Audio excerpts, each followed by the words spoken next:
Assalamualaikum warahmatullahi wabarakatuh. Selamat datang, wahai jiwa yang sedang mencari makna. Hari ini bukan tentang banyaknya kata, tapi tentang satu kalimat yang menembus batas.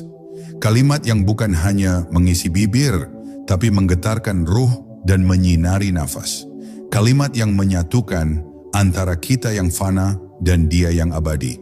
Jika engkau tengah lelah, berhentilah sejenak, biarkan hatimu duduk, biarkan jiwamu mendengar. Karena dalam video ini, kita tidak hanya berbicara, kita akan menyelam, menyentuh sesuatu yang tak bisa dijelaskan, hanya bisa dirasakan. Kalimat ini bukan rahasia karena sulit, tapi karena ia terlalu dalam untuk disederhanakan.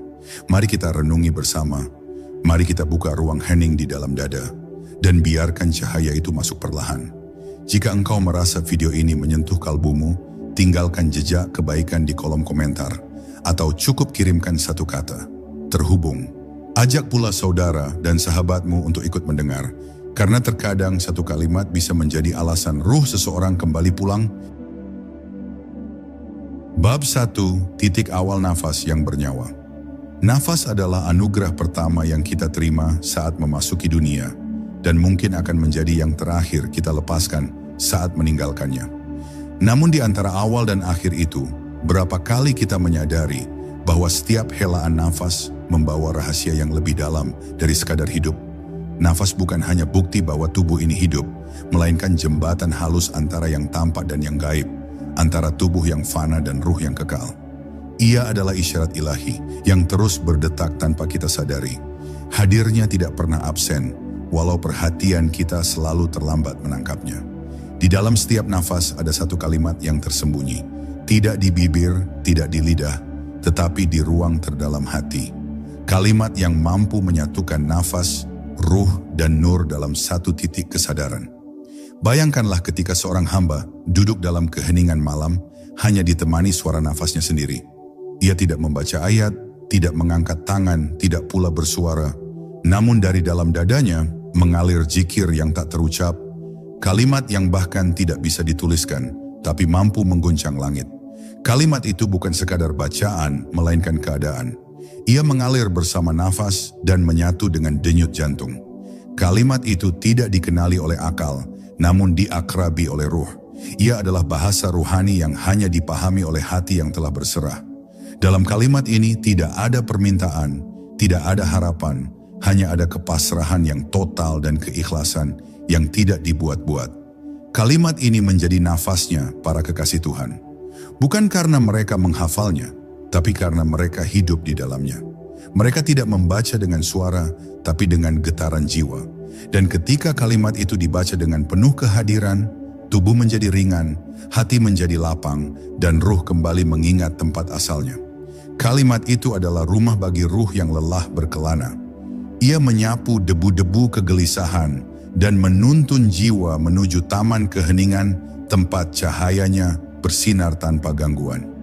Seorang wali pernah berkata, "Jika engkau ingin menemukan jalan pulang, jangan cari petanya, tapi temukan kalimat ini dalam nafasmu. Karena begitu ia hadir, seluruh keberadaanmu akan tahu arah pulang." Tidak semua orang mengenali kalimat ini dalam hidupnya. Sebagian besar hanya lewat tanpa merasa, hanya bernafas tanpa sadar, hanya hidup tanpa hadir. Tapi bagi yang pernah disentuh oleh kalimat ini, dunia tidak lagi sama. Segala sesuatu menjadi lebih lambat, lebih jernih, lebih bermakna. Ia tidak lagi melihat dengan mata biasa, tapi dengan pandangan ruhani.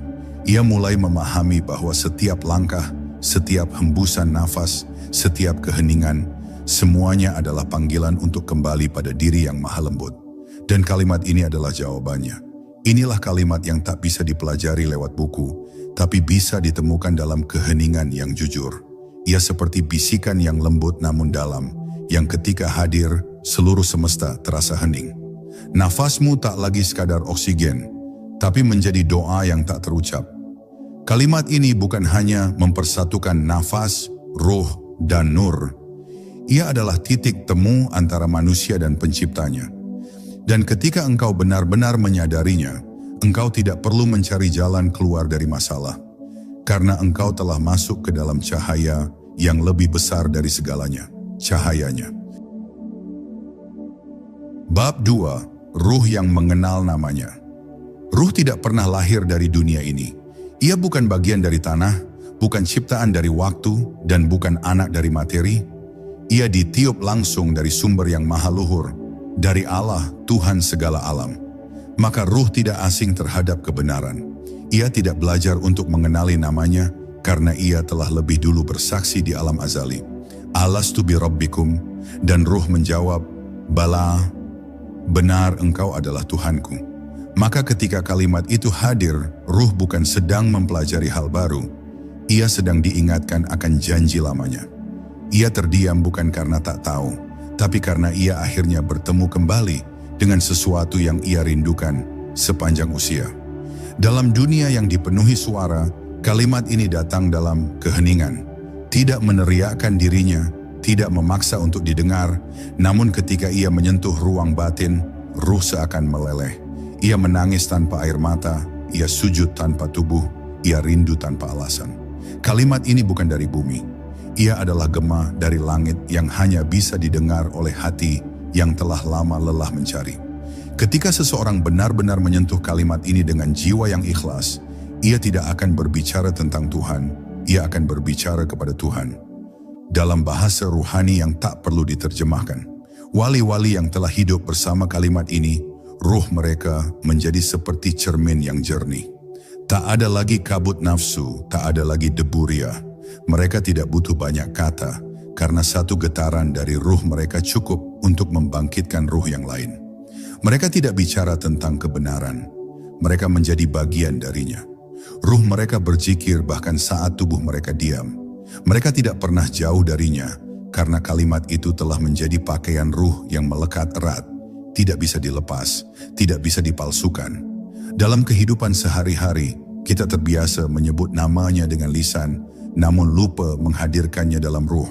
Kalimat ini mengubah itu semua. Ia bukan hanya lafaz yang diucap saat zikir, tapi hadir dalam setiap tindakan, dalam setiap niat, bahkan dalam diam. Kalimat ini bukan sekadar ibadah, ia adalah keadaan jiwa. Ketika engkau benar-benar masuk ke dalamnya, seluruh kehidupanmu menjadi bagian dari ibadah. Bahkan tidurmu, tangismu, kerjamu, semua menjadi percikan dari ruh yang mengenal namanya dan tidak ingin jauh lagi. Dan ketika ruh telah bersentuhan dengan kalimat itu, ia tidak akan pernah kembali sama. Dunia bisa menggoda, bisa mencuri waktu, bisa membuat lelah, tapi ruh itu akan selalu menemukan jalan kembali. Karena kalimat ini telah menjadi magnet ilahi di dalam dirinya. Ia mungkin tersesat sebentar, tapi tidak akan pernah hilang. Karena ruh yang telah mengenal namanya tidak akan pernah bisa benar-benar melupakannya. Dan dalam setiap nafas ia akan terus mengucapkannya. Dalam diam, dalam cinta, dalam kepulangan yang tak berujung. Bab 3. Nur yang menembus batas. Nur bukanlah cahaya biasa yang bisa dilihat dengan mata. Ia tidak bisa dipantulkan oleh cermin, tidak bisa direkam oleh kamera, dan tidak bisa dijelaskan oleh rumus. Nur adalah cahaya yang menembus bukan hanya batas fisik, tapi juga batas hati. Ia adalah sinar yang turun dari keagungannya ke dalam relung ruh yang bersih. Dan kalimat ini, kalimat yang telah menjadi detak ruh para pencari Tuhan, adalah kendaraan bagi nur itu untuk mengalir dari langit ke bumi, dari arasy ke dalam dada manusia. Saat ia hadir, bukan tubuh yang merasa terang, tapi jiwa yang tiba-tiba menemukan arah. Dunia tak lagi membingungkan, karena ruh telah memiliki cahaya penuntun dari dalam. Nur tidak datang dalam keramaian, ia tidak menyukai kegaduhan, tidak tertarik pada sorot dunia, dan tidak tinggal di hati yang masih penuh ego. Nur menyukai hati yang sunyi, yang hancur, yang merasa kecil di hadapannya. Dan kalimat ini yang dibisikkan bukan dengan suara tapi dengan rindu, adalah pintu bagi nur untuk masuk. Banyak yang ingin mendekat pada Allah, namun membawa keraguan dan keakuan. Tapi ketika kalimat ini dibaca dengan segenap cinta dan tunduk, maka nur akan turun perlahan. Ia tidak meledak seperti cahaya petir, tetapi mengalir seperti air yang membasahi tanah yang kering. Para wali tidak memamerkan nur. Mereka tidak menyalakan lampu untuk menunjukkan bahwa mereka bercahaya. Sebaliknya, mereka menyembunyikannya dalam kesehajaan, dalam diam, dalam keseharian. Karena mereka tahu, nur sejati bukan untuk dipertontonkan, tapi untuk dijaga. Mereka menjadikan kalimat ini sebagai pelita dalam batin, menjaga agar ia tetap menyala di tengah badai kehidupan. Dalam kelamnya malam, mereka duduk dalam diam, dan dunia luar tak tahu bahwa di dalam dada mereka, cahaya Tuhan sedang menyala tanpa henti.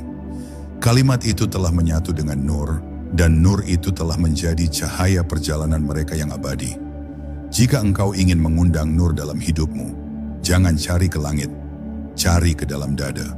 Duduklah dalam keheningan, hembuskan nafas pelan, dan bisikkan kalimat itu dengan penuh kesadaran. Tidak perlu keras, tidak perlu cepat, cukup dengan keikhlasan yang tulus. Karena nur tidak bisa dipaksa hadir, ia datang saat hati siap untuk ditinggali. Dan kalimat ini adalah kunci yang diam-diam membuka pintu itu. Pintu ke dalam batin yang selama ini tertutup oleh kebisingan dunia. Nur bukan untuk menerangi orang lain terlebih dulu. Ia datang untuk menerangi dirimu sendiri, agar engkau tak lagi berjalan dalam gelap. Ia tidak menjadikanmu lebih tinggi, tapi menjadikanmu lebih merunduk. Karena siapapun yang benar-benar ditembus oleh nur, akan merasa hancur. Bukan karena ia lemah, tapi karena ia sadar betapa kecilnya ia di hadapan cahaya yang tak terbandingkan. Dan kalimat ini, kalimat yang tak berhuruf dan tak berbentuk, akan menjadi pelita abadi bagi ruh yang ingin kembali kepadanya. Bab 4. Kesadaran yang menghidupkan nafas. Kita sering menarik nafas tanpa sadar, menghembuskannya tanpa makna, lalu melanjutkan hidup seolah-olah setiap detik yang berlalu adalah milik kita. Namun bagi jiwa yang terjaga, nafas bukan hanya pertukaran udara, melainkan pertemuan yang terus-menerus antara diri dengan Tuhan. Setiap nafas adalah panggilan, setiap hembusan adalah kesempatan untuk kembali. Tapi hanya ketika kesadaran hadir, nafas menjadi zikir. Hanya ketika hati membuka diri, kalimat itu menemukan jalannya untuk mengalir bersama udara, dan menjadikan hidup ini bukan sekadar rutinitas, melainkan ibadah yang halus, tanpa suara, tanpa jeda. Kesadaran adalah kunci. Ia bukan sekadar berpikir, tetapi hadir sepenuhnya. Ketika seseorang menyadari bahwa nafasnya adalah hadiah langsung dari Sang Pemberi hidup, maka ia akan memeluk tiap hembusan dengan rasa syukur. Ia tidak akan menyia-nyiakan satu tarikan pun, karena ia tahu bisa jadi itu adalah nafas terakhir. Dan dalam tiap hela itu, ia menyelipkan kalimat yang menyambungnya pada Yang Maha Hidup. Kalimat itu seperti benih yang ia tanam dalam dadanya. Tumbuh bukan karena suara keras, tetapi karena kesungguhan jiwa yang tak ingin jauh darinya. Para kekasih Tuhan tak pernah memisahkan kesadaran dari nafas mereka. Bahkan ketika mereka berjalan, makan, atau tertidur, kesadaran mereka tidak mati.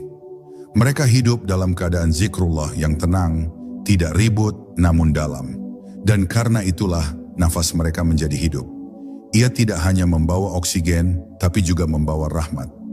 Orang-orang di sekitar mereka merasa damai, walau para wali itu tidak mengucapkan sepatah kata pun.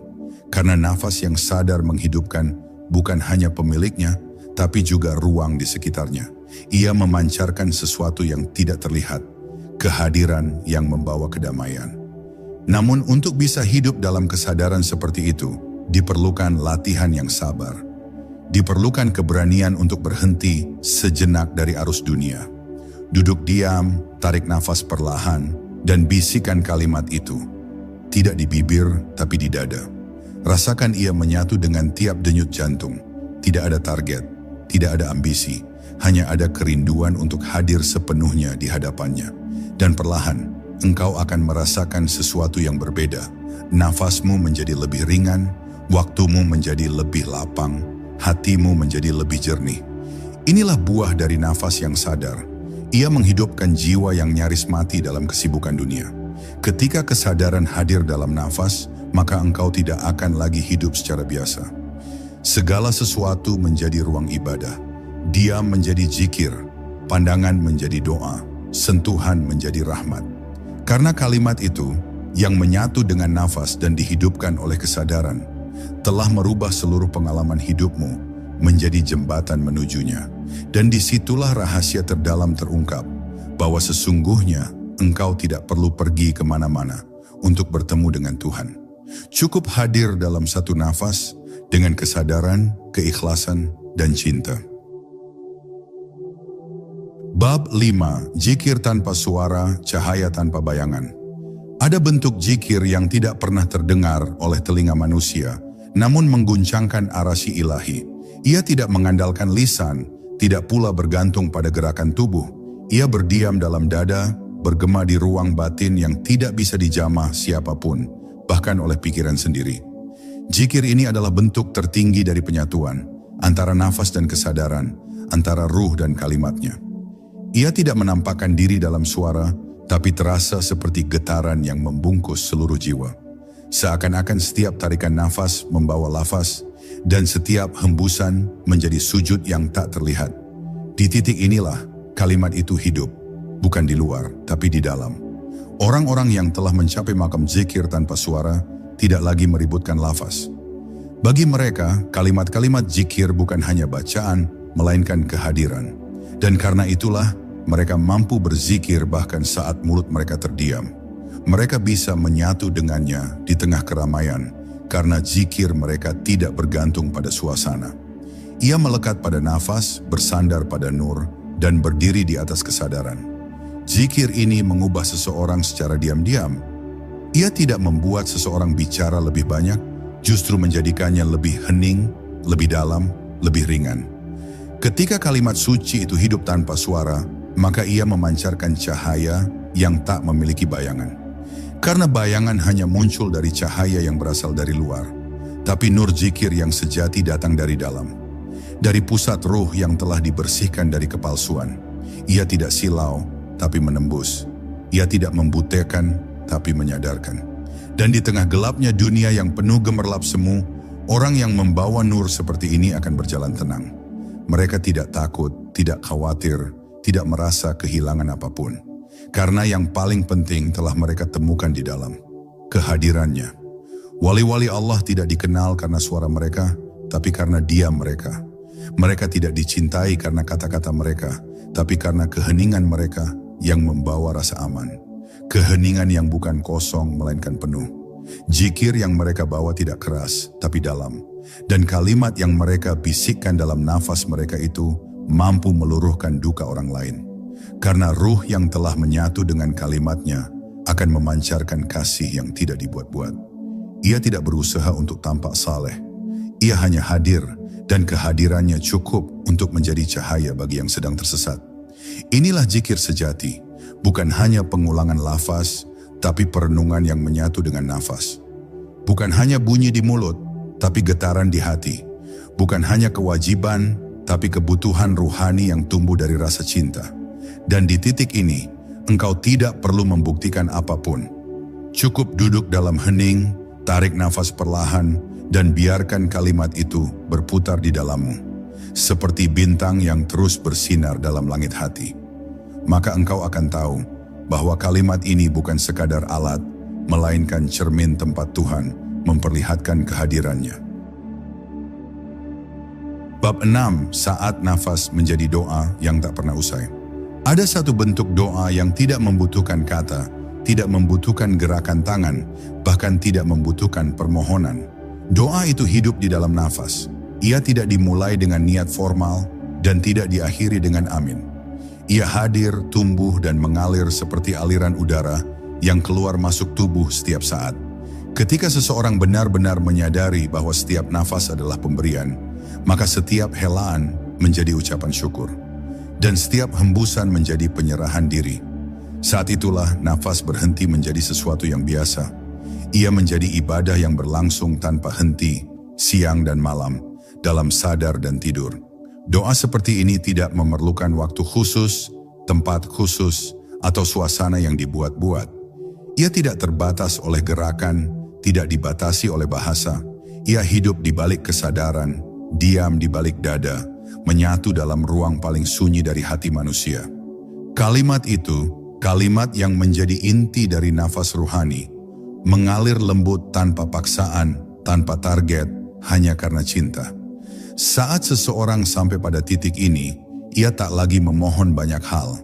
Ia hanya ingin satu hal, kedekatan. Bukan karena ia menginginkan dunia berubah, tetapi karena ia ingin dirinya kembali utuh. Dan itu hanya mungkin jika ia dekat dengannya. Para pencari yang telah menempuh jalan panjang menuju keheningan batin, tahu bahwa doa terbaik bukanlah yang panjang, melainkan yang tulus. Doa terbaik bukan yang disusun dengan indah, tapi yang muncul dari luka terdalam yang diserahkan sepenuhnya kepadanya. Dan kalimat ini, kalimat yang lahir dari nafas yang sadar, menjadi doa yang paling murni. Karena ia tidak meminta apa-apa, tapi memberi segalanya. Ia adalah bentuk kepasrahan yang total, sekaligus bentuk pengakuan paling jujur bahwa tiada daya dan upaya kecuali dengan izinnya. Ketika nafas menjadi doa, maka hidup menjadi zikir. Bahkan langkahmu di jalan menjadi lantunan. Tatapan matamu menjadi tafakur. Dan diam pun menjadi bentuk ibadah yang tak terbaca oleh orang lain, tapi dicatat oleh para malaikat yang mengerti bahasa hati. Engkau tak perlu menjelaskan ibadahmu kepada siapapun, karena Tuhan sudah membaca niatmu lewat irama nafasmu. Ia tahu kapan engkau menarik nafas dengan harap dan menghembuskannya dengan keikhlasan. Maka engkau tidak pernah sendiri dalam zikir ini. Bahkan saat engkau lelah, Tuhan mendengarkanmu melalui hening yang tak bisa dijelaskan. Dan pada akhirnya, doa yang menyatu dengan nafas adalah doa yang paling abadi. Ia tidak akan terputus oleh tidur, tidak akan dibatasi oleh waktu, tidak akan terganggu oleh keadaan. Ia adalah percikan ruh yang terus menyala di antara dua dunia, dunia yang fana dan dunia yang kekal. Dan kalimat itu yang mengalir dalam nafas dan doa akan menjadi tali cahaya yang mengikatmu kepadanya, bahkan saat dunia menarikmu menjauh. Karena selama engkau masih bernafas, selama itu pula engkau bisa kembali. Dan selama kalimat itu hidup dalam dirimu, maka engkau tidak akan pernah benar-benar hilang. Bab 7, menyatu dalam hening, larut dalam namanya. Ada keheningan yang menakutkan dan ada keheningan yang menyelamatkan. Keheningan yang pertama lahir dari kehampaan, sedangkan yang kedua lahir dari kepenuhan cinta kepadanya. Hening yang menyelamatkan adalah saat engkau tidak lagi mencari kata, karena hatimu telah penuh dengan makna yang tak bisa dijelaskan. Saat engkau tidak lagi mengejar suara, karena jiwamu telah tenggelam dalam zikir yang tak bersuara. Dalam hening seperti ini, kalimat suci itu tidak lagi dilafazkan, tapi dirasakan. Ia tidak lagi dibaca oleh mulut, tapi ditanamkan oleh ruh. Dan saat seseorang mencapai titik ini, ia tak lagi terpisah darinya, karena ia telah larut dalam namanya. Keheningan para wali bukanlah kosong. Justru disitulah suara paling jernih terdengar. Suara kalimat yang selama ini tersembunyi di balik hiruk-pikuk pikiran dan perasaan. Namanya menjadi satu-satunya gema yang memenuhi ruang batin mereka. Bahkan saat dunia bergemuruh di luar, di dalam dada mereka hanya ada ketenangan yang tak tergoyahkan. Dan dari ketenangan itulah muncul cahaya yang tidak mencolok, namun menghangatkan siapapun yang mendekat. Keheningan mereka adalah bentuk paling tinggi dari zikir. Tidak tergesa, tidak bising, hanya getaran ruh yang tak terputus dari kehadiran ilahi. Engkau tidak bisa memaksakan keheningan ini hadir. Ia datang hanya ketika engkau benar-benar berserah. Ketika engkau berhenti mencari jawaban dengan akal dan mulai duduk dalam ketidakmengertian dengan kerendahan hati. Ketika engkau tidak lagi sibuk menata kata untuk memanggilnya, tapi mulai tenggelam dalam namanya tanpa batas. Kalimat itu akan mengalir sendiri, tidak sebagai bacaan, tapi sebagai keadaan. Dan engkau pun akan tahu, ternyata semakin dalam seseorang mengenalnya, semakin sedikit ia bicara tentangnya. Karena namanya telah menjelma menjadi nafas, menjadi cahaya, menjadi rumah bagi ruh yang rindu pulang. Dalam dunia yang ramai dan penuh tuntutan, menyatu dalam hening adalah bentuk keberanian yang paling sulit. Tapi justru di sana, engkau menemukan dirimu yang sesungguhnya. Dan bukan hanya dirimu, engkau juga menemukan Tuhan yang selama ini kau cari kemana-mana. Ternyata ia tak pernah pergi, ia hanya menunggu. Menunggu hingga engkau diam, hingga engkau berhenti bicara, hingga engkau berhenti mencoba mengendalikan segalanya. Dan ketika itu terjadi, kalimatnya pun berbisik dari kedalaman hatimu, lembut namun jelas. Aku dekat, lebih dekat dari urat lehermu. Dan ketika namanya telah menjadi tempatmu berlindung dalam keheningan, engkau tidak akan lagi takut. Tidak takut kehilangan dunia, tidak takut akan masa depan, tidak takut akan kematian.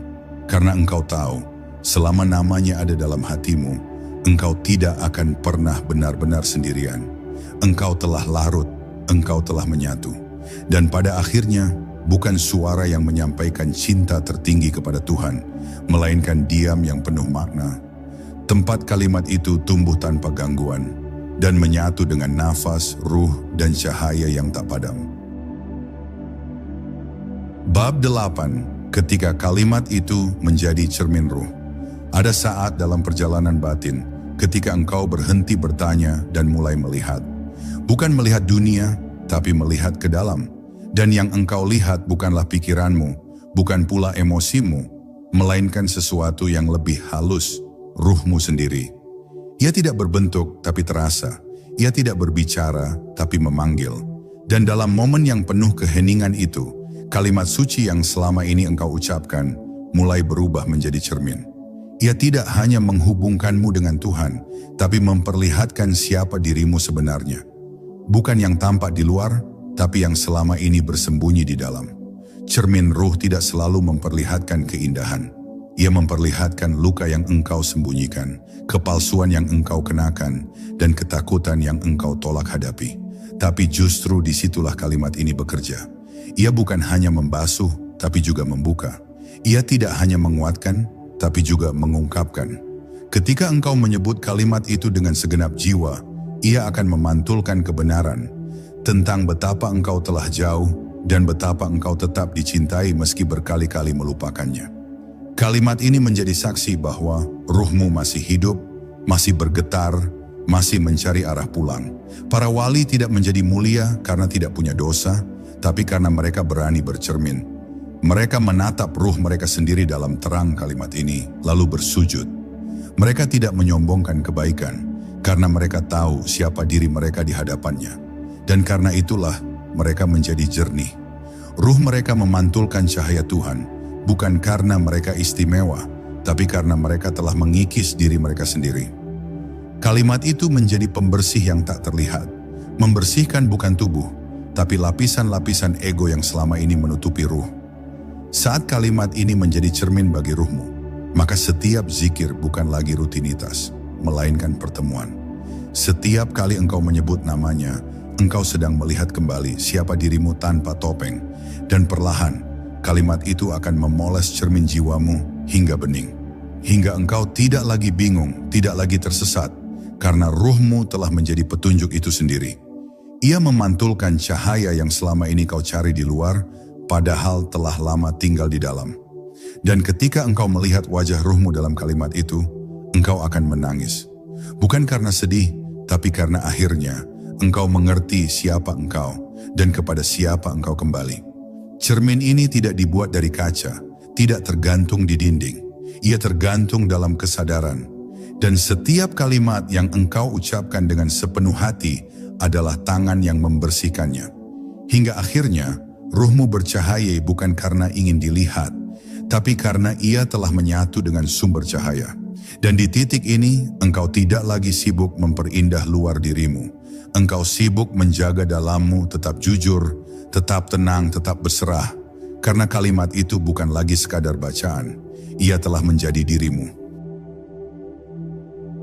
Bab 9. Ruh yang pulang dalam cahaya kalimatnya. Ada saat ketika semua perjalanan berhenti. Ketika setiap langkah bukan lagi menuju keluar, melainkan kembali ke dalam. Dan saat itulah ruh mulai pulang. Bukan dengan tubuh, bukan dengan suara, tapi dengan cahaya yang menuntunnya secara sunyi. Cahaya itu bukanlah cahaya biasa, ia adalah limpahan nur dari kalimat yang disebutkan dengan kesadaran, cinta, dan kerendahan hati yang dalam. Kalimat itu menjadi jalan, menjadi kendaraan, dan menjadi pelita bagi ruh yang selama ini tersesat dalam debu dunia. Ketika ruh mulai kembali ke titik asalnya, ia tidak membawa apapun selain namanya.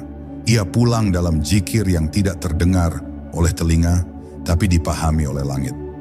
Ruh yang kembali tidak terburu-buru. Ia tidak gundah. Ia tidak gaduh. Ia seperti anak yang tahu bahwa rumahnya selalu terbuka, hangat, ramah, dan penuh pelukan kasih. Dan rumah itu bukan tempat di bumi, tapi kehadiran Tuhan di dalam kesadaran tertinggi. Kalimat suci itu mengantar ruh untuk mengenali rumahnya, mengenali siapa Tuhan sejatinya, dan akhirnya kembali dengan lapang dada.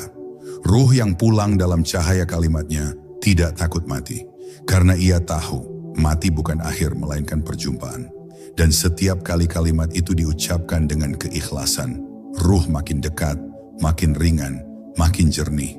Banyak manusia hidup, tapi ruhnya tidak bergerak. Mereka sibuk, tapi tidak pulang. Mereka bicara tentang Tuhan, tapi tidak merasa dekat. Karena mereka belum membuka pintu itu, pintu yang hanya bisa dibuka dengan zikir sejati. Bukan zikir yang dikejar jumlah, tapi zikir yang menembus batas akal. Kalimat itu yang menyatukan nafas, ruh, dan nur, bukan hanya untuk diucapkan ketika sempat, tapi untuk dijadikan jalan hidup. Ia adalah jalan pulang yang tidak pernah menipu, yang tidak pernah gelap, yang tidak pernah tertutup. Setiap orang yang menyebutnya dengan jujur akan menemukan jalan kembali, bahkan dari tempat tergelap sekalipun. Ruh yang pulang adalah ruh yang telah berdamai. Ia tidak menuntut apapun dari dunia. Ia hanya ingin kembali dalam keadaan membawa namanya. Tidak ada prestasi, tidak ada pengakuan, hanya kerinduan untuk bersatu kembali. Dan saat kalimat itu menjadi cahaya dalam setiap helaan nafasnya, maka seluruh hidupnya menjadi sujud panjang. Sujud bukan hanya di atas sajadah, tapi dalam cara ia memandang, mendengar, berkata, dan diam. Kalimat itu tidak lagi terpisah darinya. Ia telah menyatu. Ia menjadi jalan, ruh, dan tujuan sekaligus. Dan ketika ruh benar-benar sampai, ia tidak bicara apa-apa. Ia tidak membawa cerita panjang. Ia hanya membawa satu hal, namanya, dan itu cukup. Karena siapapun yang sampai dengan membawa namanya, telah kembali dalam keadaan paling mulia. Ruh seperti itu tidak lagi ditimbang dengan amal, tapi dengan kedekatannya padanya. Dan kalimat yang selama ini ia bisikkan di dalam hati, kini bergema abadi di alam ruh. Ia pulang, ia sampai, ia diterima. Bab 10. Saat segalanya menyatu, nafas, ruh, dan nur. Bayangkan sebuah detik yang tak terukur oleh jam, ketika seluruh alam seperti berhenti sejenak. Bukan karena waktu membeku, tetapi karena kesadaran telah naik ke puncaknya. Di titik ini, tidak ada lagi jarak antara diri dan Tuhan. Nafas bukan lagi sekadar udara yang masuk dan keluar, tapi menjadi irama zikir yang menghidupkan kesadaran akan kehadirannya. Ruh tidak lagi bertanya, karena ia telah menjadi jawaban. Dan cahaya atau nur tidak lagi datang dari luar, sebab ia telah muncul dari dalam. Inilah momen ketika kalimat suci itu tidak lagi diucapkan, karena seluruh wujud telah menjadi maknanya. Inilah rahasia yang hanya dimengerti oleh ruh yang telah berserah, bahwa segala pencarian ternyata bukan untuk menemukan sesuatu yang baru, melainkan untuk kembali pada yang sejati. Kalimat itu, yang dahulu hanya dikenal lewat lidah, kini dikenal lewat keberadaan. Tidak ada yang perlu dibuktikan, karena semua telah dirasakan. Tidak ada lagi perbedaan antara zikir dan diam. Karena bahkan dalam diam pun, ruh tetap menyebut namanya. Nafas menjadi tasbih, detak jantung menjadi tahmid, dan setiap gerakan menjadi sujud. Dalam kondisi ini, hidup tidak lagi menjadi beban, melainkan anugerah yang setiap detiknya adalah pertemuan. Kesatuan ini tidak membuat seseorang menjadi tinggi, justru membuatnya menjadi sangat rendah hati. Ia tahu bahwa ia bukan siapa-siapa tanpa cahayanya. Ia tahu bahwa tanpa nur dari kalimat suci itu, ruhnya akan kembali gelap. Maka ia tidak memamerkan pencerahan, tidak membanggakan pengalaman spiritual, karena ia mengerti bahwa yang menyinari bukanlah dirinya, tapi nur yang dihadiahkan. Dan karena itu, ia terus merunduk dalam rasa syukur. Kesatuan ini bukan milik ego, tapi milik hamba yang telah hancur dalam kehambaan. Yang tidak ingin dikenal, hanya ingin dekat. Jika engkau sampai pada titik ini, maka seluruh alam akan terasa satu denganmu. Bintang, pohon, air, dan tanah akan terasa ikut berzikir. Engkau tidak lagi merasa terpisah dari semesta, karena engkau telah mengenali dirimu dalam namanya. Nafasmu menjadi perpanjangan kasihnya, ruhmu menjadi saksi keindahannya, dan nurmu menjadi refleksi kelembutannya. Disinilah semua selesai, bukan karena berakhir, tapi karena telah utuh. Tidak ada lagi yang dicari, tidak ada lagi yang ditakuti, karena segalanya telah menyatu dalam satu kalimat. Yang dulu hanya engkau ucapkan, kini telah menjadi dirimu. Dan pada akhirnya, engkau hanya ingin satu hal, agar hidupmu menjadi tempat namanya menetap. Agar setiap detikmu menjadi pujian, setiap diam menjadi penyaksian, dan setiap perpisahan menjadi pertemuan kembali. Kalimat itu bukan lagi sekadar doa, ia adalah rumah, jalan dan tujuan. Ia adalah nafas, ruh dan nur yang menyatu dalam satu detik yang abadi. Wahai sahabat jiwa yang telah menyimak hingga akhir, ketahuilah, tidak ada yang kebetulan saat ruhmu digerakkan untuk mendengar. Kalimat yang kita renungi hari ini mungkin telah lama mengetuk, tapi baru kali ini kau izinkan ia masuk, menyatu dengan hembus nafasmu. Semoga apa yang engkau dengar malam ini menjadi cahaya yang menetap, bukan hanya sesaat di pikiran, tapi abadi di relung ruhmu. Semoga Allah bukakan tirai antara dirimu dan cahayanya, hingga engkau tak lagi berjalan sendiri, karena setiap langkahmu ditemani oleh zikir yang hidup di dalam dada. Aku doakan engkau yang sedang mencari, agar segera menemukan. Engkau yang sedang terluka, agar dipeluk oleh kelembutannya. Dan engkau yang merasa jauh, agar dijemput oleh nur yang tak pernah padam. Jika video ini menyentuh hatimu, bagikanlah kepada satu orang saja. Barangkali itu menjadi jalan pulang bagi ruh yang telah lama tersesat, dan tinggalkan doa di kolom komentar. Karena di antara kita selalu ada yang diam-diam mengaminkan. Wassalamualaikum warahmatullahi wabarakatuh. Semoga damai dan cahaya senantiasa menyertaimu. Dalam nafas, ruh, dan nur.